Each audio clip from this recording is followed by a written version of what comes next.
Hello, dear students. Welcome to my YouTube channel, Shiv academy Sonipat. So, dear students, आज के video lecture में हम MDU Rohtak का सेमेस्टर 5 का जो रियल एनालिसिस का पेपर 2019 के अंदर हुआ था, उसका क्वेश्चन नंबर 5 सोल्व करने जा रहे हैं. तो सभी यूनिवर्सिटीज के वन बाय वन हम कुछ इंपॉर्टेंट क्वेश्चंस अगली सीरीज में सोल्व करेंगे. तो जिन बच्चों ने अभी तक चैनल को सब्सक्राइब नहीं किया उसको सब्सक्राइब कर लें और बेल आइकन को प्रेस कर लें ताकि आपके पास उसकी नोटिफिकेशन आती रहे. तो ये एमडीयू रोहतक का सेमेस्टर 5 का रियल एनालिसिस का आपके स्क्रीन पर क्वेश्चन है. If S denotes the set of all possible sequences a equal to an. तो डियर स्टूडेंट्स, हमें यहाँ जो s है वो क्या दिया है, set of all possible sequences a equal to an. Then we have defined dab equal to this one, mod a n minus sigma mod a n minus bn by 1 plus mod a n minus bn. Then we have to prove that S is a metric space. So hope so you know very well about this metric space, that how we can prove any space, any set of metric space. So we have to prove three conditions. Number one, non-negativity. Second is symmetry, and third one is triangular inequality. So if you look at the statement, look at this, we have given this as number one. So we can say from one that DAB is greater than equal to 0, means to say distance between A and B is non-negative. Why? Because if you look at this summation part, आप इस summation part को देखिए, इसमें absolute value है, absolute value हमेशा non negative होती है, numerator में भी ऐसे हो, डिनोमिनेटर के अंदर ऐसे. That's why we can say that this sigma will also be non negative. That's why this DAB is greater than equal to 0. And second, in the same, we have to prove DAB equal to 0 if and only if A equal to B. So we start from here, DAB equal to 0. We start from here, DAB equal to 0. So put the value of DAB, if and only if sigma n equal to 1 to infinity mod a n minus bn by 1 plus mod a n minus bn equal to 0. You can write by 1. तो dear students, हमने यहाँ पे DAB की value put कर दी. अब आप ये देखिए, जो समेशन है कब 0 होगा, क्योंकि एब्सोल्यूट वैल्यूज हैं. ऐसा नहीं कि इसमें कोई वैल्यू एक दूसरे को कैंसिल कर देगी, एक प्लस आएगी एक माइनस आएगी, क्योंकि एब्सोल्यूट वैल्यू है, नॉन नेगेटिव होगी. दैट्स व्हाई ये जो समेशन है ये 0 तभी और तभी पॉसिबल होगा जब इसका numerator that is mod a n minus bn 0 आ जाए. और ये एब्सोल्यूट वैल्यू तभी 0 पॉसिबल है जब a n और bn इक्वल आएंगे, कोरोलेंट. दैट मींस टू से जो सीक्वेंस a n है वो सीक्वेंस bn के इक्वल हो जाएगी, और इसलिए हम क्या कहेंगे a इक्वल टू b. तो इसमें ध्यान देने की जो बात है कि इस a जो है वो हम लेके चल रहे हैं जैसे सीक्वेंस a n. तो सिमिलरली हम इसमें क्या कंसीडर करेंगे, b इक्वल टू bn. तो ये हमारा हो जाएगा first part, non negativity. Second, जैसे हम बात कर रहे हैं स्टूडेंट्स सिमेट्री, तो सिमेट्री को प्रूव करने के लिए हमें पता है we have to show DAB equal to DBA. So we consider A and B. A is the sequence of these ANs, B is the sequence of these DNs. So again we have to show DAB equal to DBA, so we start from a DAB. So put the value of DAB. DAB is summation n equal to 1 to infinity mod a n minus bn by 1 plus mod a n minus bn. So proof is quite simple for this part. Just take out common minus 1 from the numerator as well as the denominator. So you get a mod minus 1 mod bn minus an, or same concept we will apply in the denominator. But we know very well that mod of minus 1 is plus 1. That's why we are having this value sigma mod bn minus an by 1 plus mod bn minus an. And that's why its value is what? DBA. Its value is what? DBA.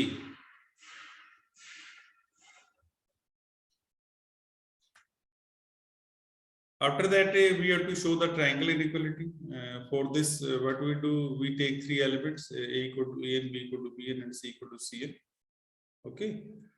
And here we claim that DAB less than equal to DAC plus DCB. So again, we start from this DAB. We put the value sigma n equal to 1 to infinity mod an minus bn upon 1 plus mod an minus bn। तो आपको इसमें सिर्फ क्या करना है, numerator में cn को subtract कर देना, ऐड कर देना है, सेम हमने डिनोमिनेटर में करना है। और ये रिजल्ट देखिए जो ब्रैकेट में लिखा है, mod a plus b upon 1 plus mod a plus b less than equal to mod a by 1 plus mod a plus mod b by 1 plus mod b। Algebra से ये आइडेंटिटी होती है जो हमने इसमें यूज की है, इनइक्वालिटी सॉरी।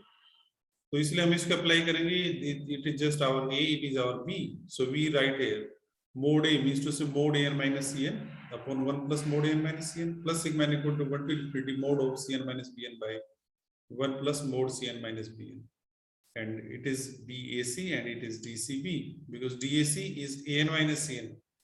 DAC जो पार्ट होगा वो an minus cn वाला होगा और जो DCB होगा वो क्या होगा, cn minus bn वाला। तो इस तरह से डियर स्टूडेंट्स ये तीनों कंडीशंस सेटिस्फाई हो जाती हैं और इसलिए हम क्या कह सकते हैं, एस डी जो होगा वो क्या बन जाएगा, मीट्रिक स्पेस बन जाएगा, मीट्रिक स्पेस बन जाएगा। तो ये वो था हमारे पास फिफ्थ का ए पार्ट। अब हम बढ़ते हैं फिफ्थ के बी पार्ट की तरफ। ये भी काफी इंपॉर्टेंट रिजल्ट है, ये हो सकता है इस साल भी एग्जाम में आ जाए किसी भी यूनिवर्सिटी के। Statement if XD is a XD is a metric space, then prove that a known empty subset G of X is open, if and only if it is the union of open spheres. So first of all, you must aware about this open set, open sphere. Only then you can prove this theorem. So I will make a video lecture of this also, that how we can prove that any set is open, and some theorems related to open set also. But first of all, we prove this theorem. So here it is if and only part. So what we do, we have to prove from both the sides. तो proof के अंदर हम सबसे पहले क्या लेते हैं, first of all suppose that G is open, and what you have to prove, we have to prove G is the union of open spheres. तो स्टूडेंट्स यहाँ पे हम G open है, सेट है, तो इसके दो केसेस लेके चलेंगे, if G equal to 5 and G equal to not equal to 5, means to say empty है, नॉन एम्प्टी है। अब एम्प्टी सेट जो होता है उसको हम लिख सकते हैं union of empty class of open spheres.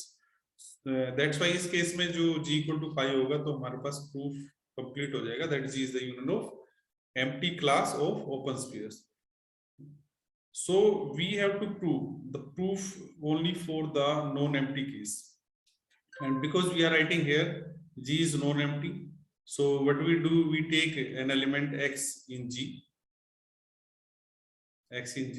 and because we have to show G is the union of open spheres. So what do we do, because G is open, so if you know the definition of open set, that any set is said to be open if it is neighborhood of all its points, or what we say, if every point of G is the interior point। अगर किसी set का हर एक point interior point होगा या वो set अपने हर एक point के नेबरहुड होगा, तो ही हम उस सेट को क्या बोलते हैं, ओपन सेट बोलते हैं।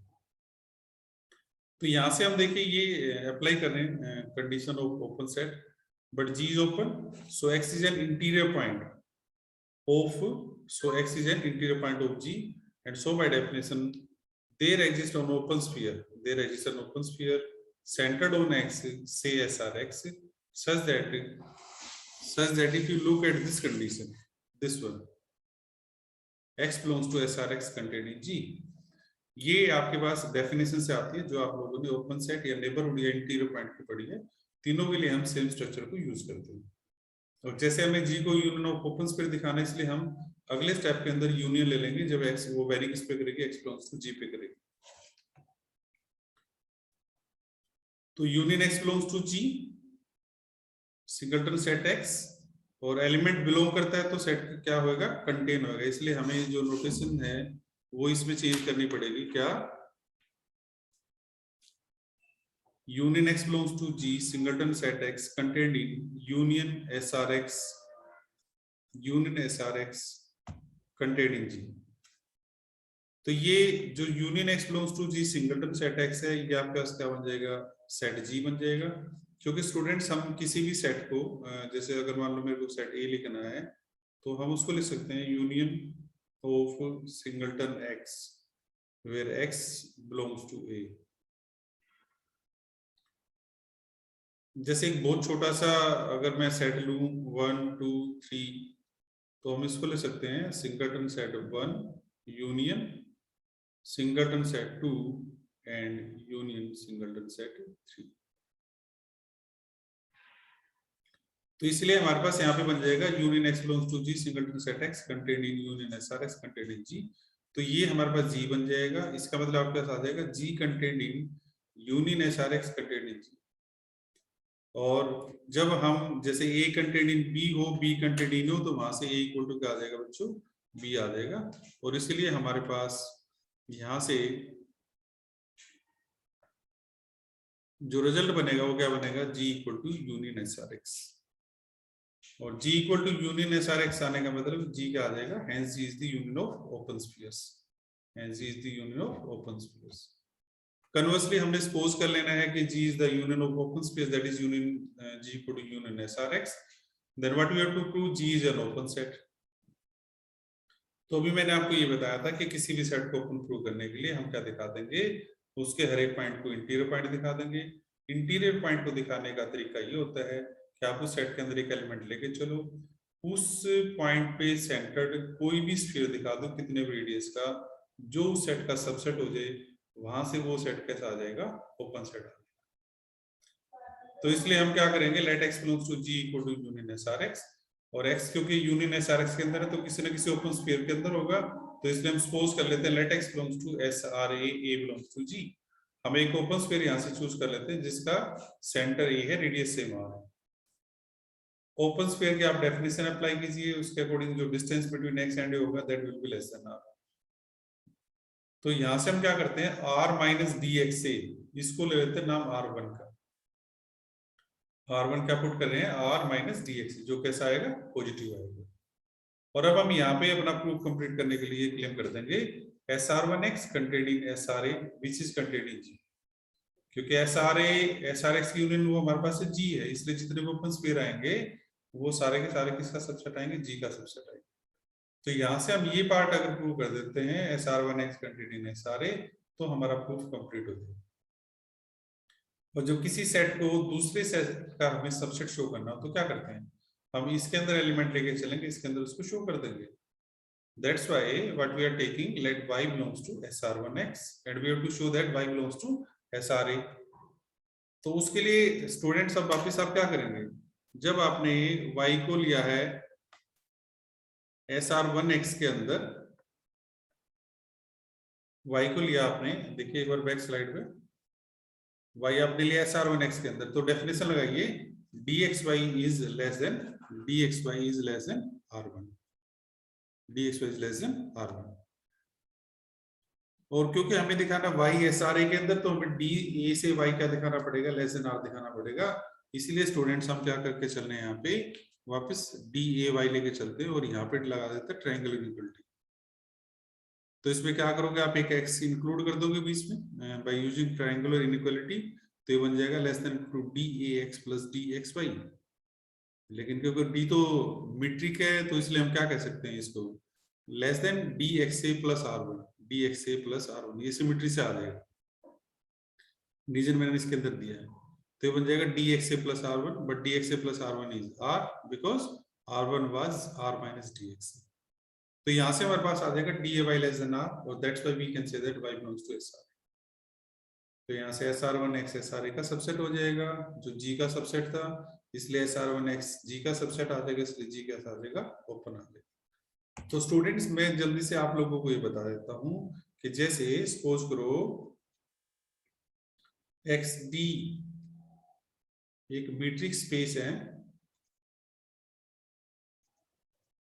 और सपोज करो ए सबसेट है एक्स का, तो जब हमें प्रूव करना है to prove that A is open, to prove that A is open, तो आप क्या करेंगे, एक पॉइंट लेके चलेंगे एक्स ए के अंदर, और इस एक्स पे सेंटर्ड कोई स्फीयर ऐसा दिखा देंगे जो इस ए का क्या आ जाएगा, सबसेट आ जाएगा। मिस्टू से एक्स बिलोंग कर रहा है सारा एक्स को, क्योंकि उस स्फीयर का सेंटर है, और वो ए का सबसेट आ जाएगा। तो यहां से ना तीन डेफिनेशंस बनती है हमारे पास। एक तो हम कह सकते हैं this A is open, A is open set, या आप क्या कह सकते हो, और A is neighbourhood of each of its points. एक ही डेफिनेशन से हमारे 3 काम बन जाते हैं। नेबरहुड की डेफिनेशन भी आ गई, ओपन सेट की भी आ गई। या आप क्या कह सकते हो, और अगर हम x की तरफ से बात करें, स्मॉल x की, तो यहां से कह सकते हैं x is an interior point of A.